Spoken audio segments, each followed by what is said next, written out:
What's good? We back. It's your boy CJ Goodfellow. We back with the Boxing Clinic. Back on the boxing grind once again. And, I was just talking about today. What is the expectations for Terence Crawford versus Jeff? Me so horny. Jeff Horn. And I want to know some of you guys' expectations. You can pause the video and let me know. Or you can wait for me to go and, and then talk about it. But for me, my expectations is this. First off, my premise on the fight is this is the perfect step-up fight or step into 147 pounds for Terence Bud Crawford. For one, you have a very strong welterweight. For two, you have a welterweight that's fighting in Jeff Horn that has a very physical and dirty, nasty style.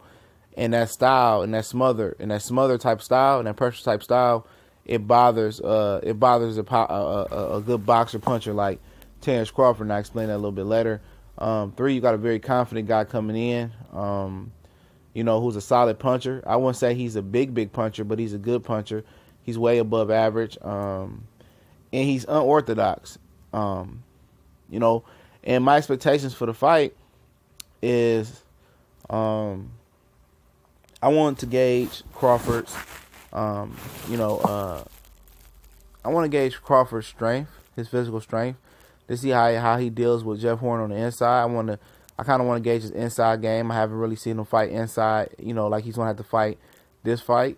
I want to see where his punching power lies. Can he hurt? Can he stop Jeff Horn? Can he buzz him? Is he going to bother him? I want to see, how he keeps Jeff Horn off of him, how he deals with a smother, a guy that smothers, a boxer puncher or a pure boxer like Crawford, who got a lot of offense as well.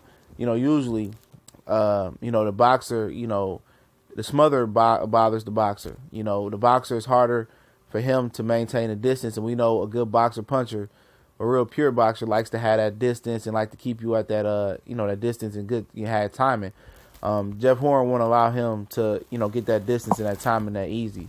And I want to see how, he deals with the inside, of Jeff Horn and fighting on the inside and the dirty tactics, the headbutting.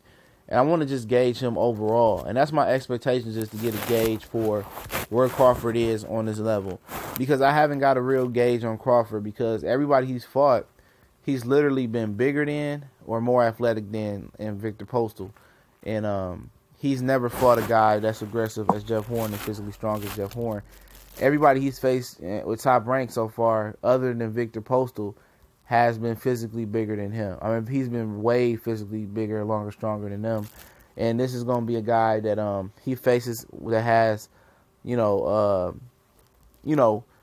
that's physically stronger than him. Now, Thomas Delorme might have been bigger, physically bigger, stronger than him, but Delorme had a weak chin, and I think he was draining himself to get down to 140. But if you want to throw him in there, yeah, he was giving Crawford trouble in that fight. But yeah, this is just me gauging, Crawford's attributes at 147. A lot of people, they don't know shit about boxing, or they just biased. A lot of people think everything is just going to translate from 35 to 40 to 47, and it doesn't work that way. Even you seeing Floyd Mayweather come from 140 to 147, you've seen adjustments in his game. Really from 35 to 40, but 40 to 47 as well. He was a totally different fighter than he was at previous weight classes, and I want to see how Crawford adjusts his game, and Kenny adjusts his game to that. And I want to see how he takes the pressure and the dirty tactics from Jeff Horn.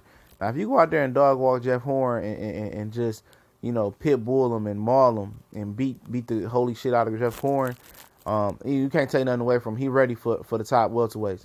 I know people say, well, Jeff Horn, it really ain't nothing. I'm not saying, I'm saying this from a standpoint. I'm not saying that Jeff Horn is like the top 5 welterweight in the world. But what I'm telling you is Jeff Horn is very, very durable. He took some big shots from Pacquiao. He did some big shots from Randall Bailey.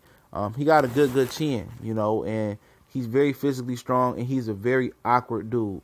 And if he is allowed to get into Crawford's wheelhouse and fight Crawford on the inside, I want to see how much dog Crawford really has when he's challenged versus a guy who's just as strong or probably stronger than him, and who's durable and not gonna give up. Now, if he stops Jeff Horn in spectacular fashion, this dude is a danger to. I mean, I think he's a danger already, but he's definitely gonna be a very, very dangerous opponent for Earl Spence, Keith Thurman, and etc. But it's this fight for me, and my expectations is to gauge Crawford's attributes at 147. Mainly the power, mainly to see how he can carry the stamina. Also, how he deals with Jeff Horn's physicality, his overall physical strength. I just want to see him versus a physical foe who can match his physical, because his physicality, excuse me, because nobody has ever been able to match his physicality at any other weight class. Maybe Delorme, maybe Postal to a certain extent. He moved and didn't really try to go at Postal, but he's always been either the biggest, fastest, strongest, the better boxer and all that in other weight classes. I think this fight might be just a little bit different, but let me know what y'all expectations are. We out.